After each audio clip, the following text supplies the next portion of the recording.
Hey, Plain Talk listeners, have something to say? Call or text Plain Talk with your questions, comments, or headlines you want us to cover. Just dial 701-587-3141. Leave us your message or shoot us a text with your name and location, and you could be featured on an upcoming show. Hi, my name is Ashley, and I am in Jamestown. Hey, Rob and Chad. My name is Tony. I live in Grand Forks. That's 701-587-3141. Call us, text us, vent, praise. We want you in the conversation. Thanks for being part of the show. Now let's get back to today's episode.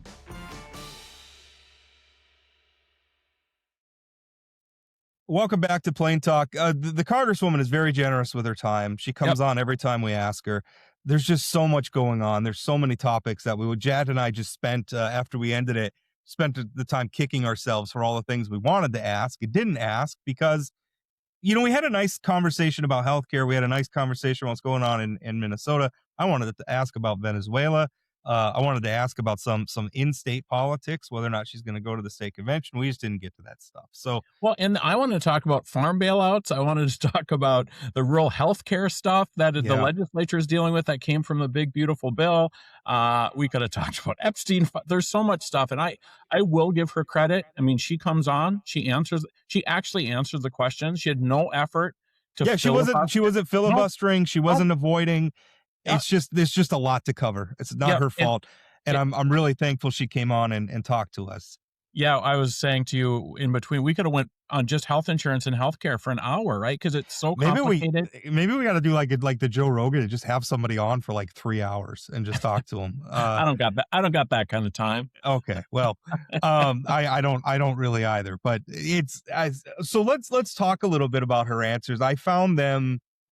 I really think we need a shift. I think one of the and I think you even agree with me on this. I think a big reason why Obamacare failed is that it reformed the wrong thing.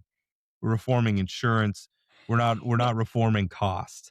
Right. But again, I think that like the all of Obamacare was never implemented, right? Because the mandate was thrown out by the courts as being unconstitutional. I mean, I think when we had Matt Perdue on here, Matt said, "Hey, I supported the ACA. I lobbied for it." That's what I was thinking about when I brought it up. Is that but it didn't do it, right? Costs aren't lower. I mean, would they be higher without the ACA? We don't know that, but they certainly have not slowed them down. And it just seems like what I'm frustrated by is we've had this big runway to do something for Congress to respond to. I don't know, John Gottfried 6 months ago or 9 months ago saying, "Hey, let's extend these and figure something out." I thought it was really interesting that when Fedorchak announced her vote against extending the subsidies, Gottfried was quoted in her press release, like he was in there, and I feel like that was because he was. Missed that. What did he say? Now I'm going to have to dig it out. Okay. Of my here. But was he supportive of her vote? He was. Yeah. Jesus. Let me pull it up. But basically, I mean, it's really frustrating. I want to say frustrating. It makes me feel a little bit frustrated when I hear her talking about health savings accounts and all that kind of thing. Because again, I support health savings accounts. I'm a Republican and a capitalist. I know what market forces can accomplish, but I also realize the inertia of the present moment, right? I mean, in order for us to switch to that, it just doesn't feel like we're going to get there. I mean, it's just like, oh, okay, everybody's got health savings accounts and now we're going to shop around for our healthcare and we're going to fix the problem. That feels like nonsense to me. And again, that feels like we're reforming the way we pay for a product that is going up in price constantly, dramatically, all the time. I don't think changing the way we pay for something, the cost of which is out of control, is going to fix the problem. We've got to address price. And I also there are people hurting today. And the idea that, we're going to do something at some point and there's sort of in the weeds sort of responses. I still don't think Republicans are getting what people are feeling around health insurance and the urgency around paying that bill. And I mean, you've talked about the nervousness about taking your kids to the hospital or going to the hospital yourself because you don't know what it's going to cost. I don't think they can relate to that. And, I know that members of Congress, they are just like every other employer paid system. I mean, they pay for like 25 or 30% of their own premium. So they're feeling some of this, but like it I feels am like they're not out of touch. I am not a poor person, right? I make good money. I have a good career. My wife has a good career. I currently can't lift my right arm above my shoulder because I did something. I was working at a fundraiser and I lifted something I probably shouldn't have lifted. I threw my shoulder out. I'm probably not going to be able to play catch with my son this summer because my shoulder hurts so bad. I can't do the throwing motion. I'm not going to the doctor to get it fixed because it's not in the family budget because my daughter's going to college in the fall and my other daughter got married and my son has things he needs to do and dad's shoulder is pretty low on the list of priorities among all that. Those are the sorts of and in the grand scheme of things that's a relatively Right. minor thing, but those are the sorts of decisions that Americans are having to make every day. Yep. I found the press release. This is what Gottfried said in the Fedorchak press release. He said, I quote, as insurance commissioner, I've been clear that enhanced premium tax credits help lower costs for many American families in the current system. At the same time, tax credits alone do not address the underlying drivers of increased healthcare costs. And I understand the fiscal pressures and trade-offs Congress must weigh when considering any extension. I respect Congresswoman Fedorchak's focus on program integrity and broader reforms, and I value our continued collaboration on policies that reduce costs and improve outcomes for North Dakotans. Yeah, he certainly didn't say he supported her vote, though. That's not what I didn't He hear says that. he basically says he understands it. Yep. Yeah, I mean, again, every conversation we've had on this podcast, no matter if it was with John or Matt Purdue or other people, nobody's saying the subsidies is going to solve the problem, right? Right. It's a bridge to help the people like down the street who are trying to My get position was, let's continue the subsidies until we do something, right. replace it with something. Yeah, and I agree with that. Like you can do both, right? And maybe her thought is that you don't We have have to do something. Like the imperative right. is I mean the status quo. Nobody here is defending the status quo. Status Right. quo sucks. And I'm sure that, Fedorchak's thinking is if you lose leverage, if you give up the tax credits to get some of the other stuff that she sees as big reforms. But I'm glad she's having a roundtable with the healthcare industry and the health insurance industry. I don't think those are the people who are going to solve it. I mean, obviously they need to be at the table and what have No. you, but they've been at that table before, and I'm not sure that they have an interest in making sure people have health insurance and making sure people can afford their health care because they're doing okay. I hate that I've become that guy, but I think there needs to be some consumers at that round table as well. That they're doing. I don't think that I don't understand how we get to it unless we address costs. And I mean, I'm at to the point where again, everybody has to have health insurance in the same way that everybody has to have power. We regulate the power industry. How we regulate the insurance industry and what they can charge. I think it's time to regulate healthcare costs. I mean, they're not going to do it on their own. Right. And so I think we ought to impose it. I mean, the idea that the free market's going to impose it. I mean, that ship I'd like to one day get to a free market. I mean, the idea of everybody just buying their own health insurance, like they buy their own auto insurance and that appeals to me. I don't think we can get there by just saying, oh, everybody get a health savings account. Like there's going to have to be something that goes along with it to just hit the price increases squarely and just, you can't do this. You can't But I continue to also raise think prices. comparing it to health to auto insurance doesn't work, Rob, because you're mandated to have auto insurance in this Sure. state because it affects other people. And we need to start thinking about folks who don't have health insurance. It affects other people. People have to pay for that. Those hospitals, those healthcare providers aren't eating all that cost. They're passing it on to other consumers. Right. And so I think we do need to be having every citizen has a vested interest in every citizen having health insurance. It keeps the cost down. And if you can't legally mandate it, what other things can we do? That's when we get into Medicaid expansion and these tax credits and all these different things. I mean, the fundamental thing is I think we can agree the more people have health insurance, the better it is for the cost moving forward. Let's talk Minnesota. Here's something that really, so the state of Minnesota has filed suit, and I think Illinois has as well, has filed suit against the federal government for the manner in which they're going. And I wrote about that this week. But basically, they filed suit over ICE's activities in their states. And the immediate response I saw from a lot of people is because they're making a 10th Amendment argument, which by the way, I find hilarious Yep. that liberals are now. I mean, after Rob, years of we're all accusing hypocrites, everybody, buddy. We're all hypocrites. after years of being called a neo-secessionist because I said, hey, maybe North Dakota, maybe we don't need the federal government to be this all-powerful entity. Anyway, it's a hilarious situation. But the 10th Amendment matters. But a lot of the people on the right I saw saying, well, the 10th Amendment doesn't apply because, of course, the federal government has jurisdiction to enforce immigration law. And they're right. I don't think anybody's questioning that the federal government has jurisdiction. I think it's a little silly, the idea that every state is individually going to enforce national immigration policy. That's not what anybody's saying. I think the problem is the manner in which they're enforcing that policy, where they're coming in and they're disrupting these communities. They're disrupting the ability of local government, whether it's cities, fire departments, or police departments or schools to provide their services. They're frustrating the states. They're freezing the states out of accountability. And I would even argue, and I referenced this a little bit before, I would argue that I'm not even so sure that you could still characterize ICE, the way they're being deployed, as law enforcement, because they look like military to me. And they look like they're using military tactics. And at this point, I think the only reason we're calling them police is because the government says, hey, these armed soldiers in your streets are police. I think those are some important questions to ask the courts right now. Yeah. Where again, there's no question that the federal government has jurisdiction over immigration policy. Can they enforce immigration policy this way that runs roughshod over local government?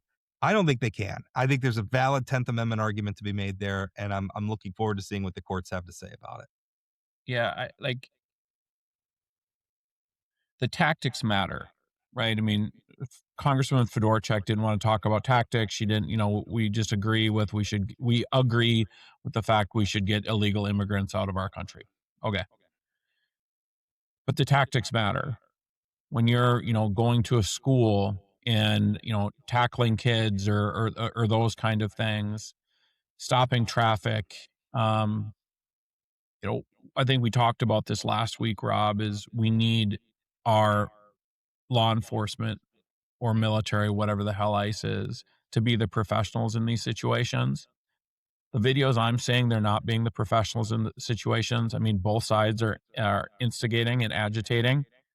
In these situations, there's the protesters, they agitate. That's what protesters do. They're not paid agitators. They're out there people who Well, care and about.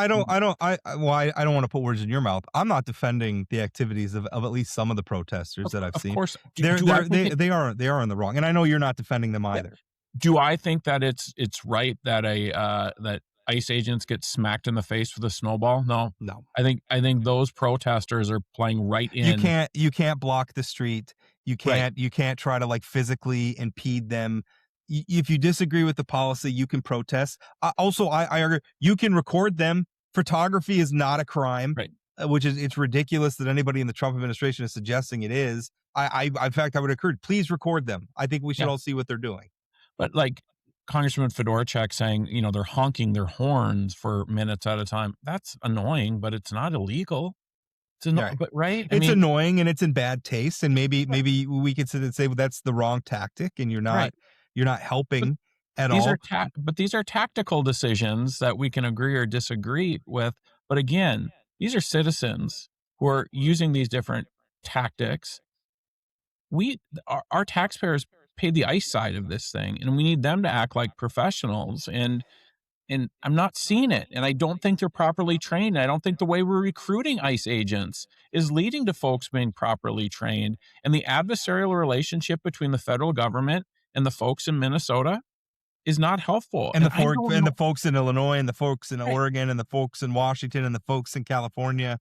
As if there's no illegal immigrants in any red state, by the way. I mean, I don't know. And that's one of the arguments made in the lawsuits, is that the Trump administration is singling out states run by his political opponents. And I mean, it's hard to, I know there's been some activity in Fargo. Certainly Fargo's not a state that's has any animosity generally towards Donald Trump, but I mean, where the tip of the spear is in blue states. And even if you go to some of the things Donald Trump has said, where he's made it clear He's making life hard for his Right. political enemies. That's the point. That's how he's using the law. I also think, the stuff in Fargo, I mean, they have arrested some illegal immigrants. It's not the same. It doesn't seem like it's the same tactics that we're seeing in It feels Minneapolis. like a very different tenor. Right. And I know Julie Fedorchak is in a terrible position, just like every other Republican is. You need Trump to support you, so you can't be critical. But it is rich to hear any Republican who is bragging about the support of Donald Trump to say, "Hey, we need to calm down the rhetoric." I mean, come on. He's the lead instigator. He's the lead agitator. That's what his presidency is Who about. I mean when Kristi Noem and Julie Fedorchak did, I mean, she was critical of Kristi Noem. Yep. But who employs Kristi Noem? Yep. I mean, who hired her specifically for this reason? I mean, and you want to talk about, well, the protesters are creating this situation. Okay, but what about the situation ICE created? I mean, what about, I mean, we're sending these, again, they look like armed soldiers. Well, I mean, they look like they bought their combat gear from a shopping mall, Yeah. is what it looks like. I mean, they look like a bunch of mall ninjas. But the other problem is, I mean, you can't ignore the context. I mean, Kristi Noem was standing behind a podium, and on the front of the podium it said, "You take one of ours, we take all of yours." Who is that aimed at? Right. Because the places, again, that you are deploying ICE, you are the Department of Homeland Security, right? You are securing the homeland. And the communities that you're operating in are American communities. And this idea, you take one of ours, we take all of yours, that sure makes it sound like you think you're at war Right. with Americans. When I also, in terms of sort of ratcheting up the rhetoric and the agitation, I still go back to that first ICE agent pulling up in an unmarked vehicle and, rushing at Renee Good's car and yelling at her to get the F out of the car and pulling on the door handle. That is not a calming situation. That is not them calming things down. Also, did the guy the ICE agent who shot her, was he really carrying a phone and recording the thing? Yeah, I the don't think video the that's video in from the the phone. I The, don't think the, that's in the law enforcement handbook that before you shoot at somebody, put your phone down. Like, what? Again, I go back to training and a lot of different things, but these ICE agents are in a tough position getting messages from the top that it's got to be very confusing on the ground. yeah, it is. And the thing is, I mean, I don't envy. I mean, again, they signed up for it. And by the way, if you work for the government and you disagree with what your bosses are asking you to do, the solution to that is not to just follow orders. The solution for that is to resign. And I know that's a tough decision for anybody to make, but there were a bunch of people in the Department of Justice who just resigned over the Renee Good situation because they resigned over the fact that the federal government is apparently not even going to bother to do a review of the situation, the shooting of Renee Good. Also, there was a push to try to prosecute Renee Good's wife? Were they married? A significant other, whatever she is. Yeah. I guess I don't I know. did I see think I it's her. thought I think it's her wife. But yeah, I to saw prosecute some. her for some reason, or investigate her for some reason, that just sounds like harassment. Yep. That just sounds like harassment. I mean, if anything, I don't know what she did. Maybe she was guilty of a misdemeanor, standing in the street or whatever it was she was doing. I don't know. Is that really what's important? I mean, Yeah. a woman was killed. An American citizen was gunned down on the street by an ICE agent. And the scariest thing about it is before, anybody did a proper review, gathered all the evidence, evaluated the situation, we just declared the woman a terrorist and the shooting justified. And again, if we want to ratchet down things and calm down the rhetoric, and I assume the people in Minneapolis would love for everything to calm down. You don't remove the Minnesota law enforcement officials from the investigation. Again, that's creating an adversarial relationship between the feds and the state at a time where we should really all want to get to the bottom of this. I know what I saw, and I don't think it should take that long, but I also don't know all the rules in terms of law enforcement and all that kind of thing and what they're supposed to be doing. But let's investigate it. Well, everybody who's involved should be at the table when the investigation goes on. Otherwise, you're going to have a report that people don't believe because it's just one-sided. Well, and listen, the idea that this administration is going to hold a law enforcement officer accountable in a way that's not politically convenient for Donald Trump is absurd. This is the president that pardoned the people who perpetrated January 6th. The guiding principle of this administration is not justice. It's whether or not you support Donald Trump. And if you support Donald Trump, you can get away with just about anything. And if you don't support Donald Trump, well, then they're going to come after you, whether you're the head of the Federal Reserve or you're a prosecutor who pursued cases against Donald Trump, or you're a U.S. senator who said things that Donald Trump doesn't like. They're going to try to find some ticky-tacky thing to go after you about, which is remarkable. Renee Good can immediately be declared a terrorist. The person, the ICE officer who shot her, can immediately be exonerated.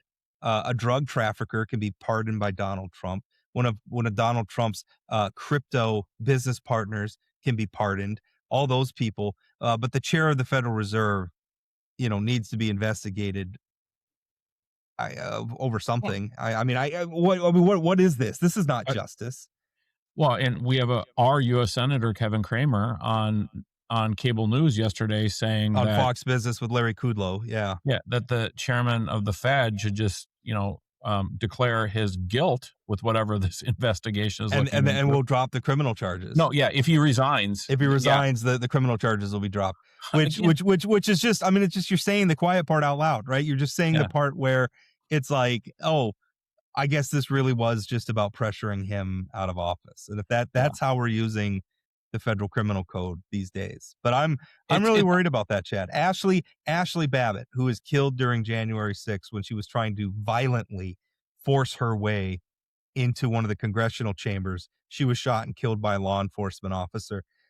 She's a hero, but Renee Good is a terrorist. and I think the other thing I worry about is I guarantee there's a lot of really, really great Border Patrol agents. I guarantee there's a bunch of really great ICE agents. We've gone through a time in this country over the last several years where there's been sort of an anti-police rhetoric, often from the left. This makes that worse. This makes police officers' job up and down the system much, much more difficult at a time where I know that community police efforts have been accelerating to build relationships with the community. These federal agents coming in make their colleagues' jobs harder and makes local law enforcement jobs harder as well. And we can't forget that there's really, really good federal agents out there. I wonder if you, I mean, and we're seeing some of that like in the FBI, where you have career agents who are talking quietly about not being very impressed with like the leadership of Kash Patel or Dan Bongino, who's no longer there anymore. I wonder if you talk to some sort of longtime career customs and border patrol people and ask them what they think about all these new people who have been recruited into ICE and their tactics and their professionalism and everything. I think they would have some maybe interesting things to say. I don't know. This is my assumption. I haven't talked to any of them, but I have a feeling they would have some interesting things to say, because the good cops that I know take the professionalism of their job very, very seriously. And they understand they are there not to be at war with the public, but to serve the public. Well, and I worry though, Rob, you said earlier that, if you don't like what you're being told to do, you can resign. And we've seen that in the Minnesota U.S. Attorney's Office and the U.S. Attorney's Office in Washington. If we start to see that with federal agents, what's left? Who's going to replace them? I mean, What's it's going to left? be Trump. I mean, maybe they view that as a benefit, right? If they resign, they're not going to be embarrassed by it. Donald Trump's not going to be. He's going to. But what does that mean for the country, Rob? He'll call them weaklings or whatever and get out. And it's from his position, like, great, I can hire more people who are loyal, who will follow orders and do exactly what I tell them to do. Yeah, I don't like You know, that.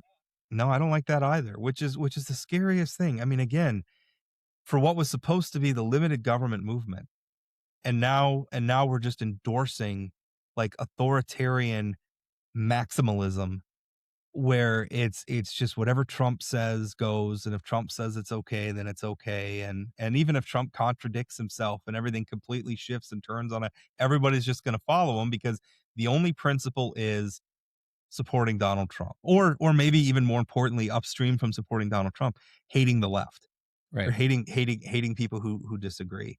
Yep. Uh, Dunking on the libs. with the definition of the left being anybody who opposes Donald Trump, which includes a lot of us who are not leftists.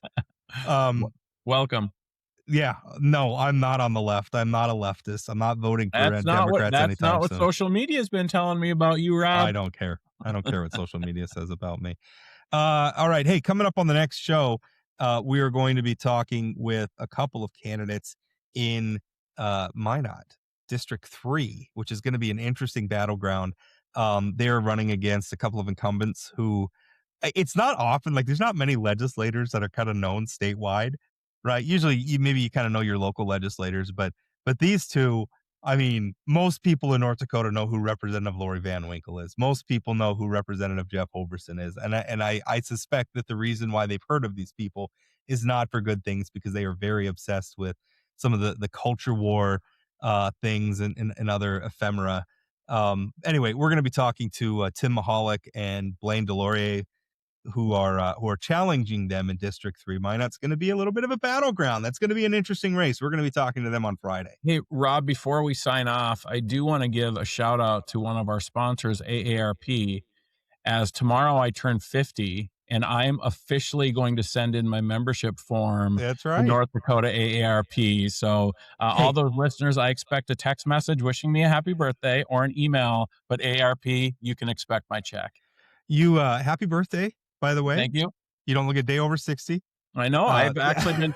Yeah. I've had that exact same joke told to me several times, I and I know. just saw a picture That's of me not very original. 9 years ago. Rob, my beard was black. I 9 years know. ago, it was black. It's I know. shocking. I mean, that's the other thing is this new high def. I'm staring at all the like the gray chin hairs and mustache hairs. It's gonna go fast, man. My temples. Yeah, what hair I have left is going to turn gray very fast. All right, thank you so much, everybody, for listening. Follow us on all the social media things. Plain Talk ND. We're on Facebook. We're on Twitter. We're on Spotify, YouTube. Great place to watch. If you want to make sure when we make fun of the way we look and the way we dress, you watch on video. It's pretty good product. Anyway, thank you all so much for listening, and we'll talk again.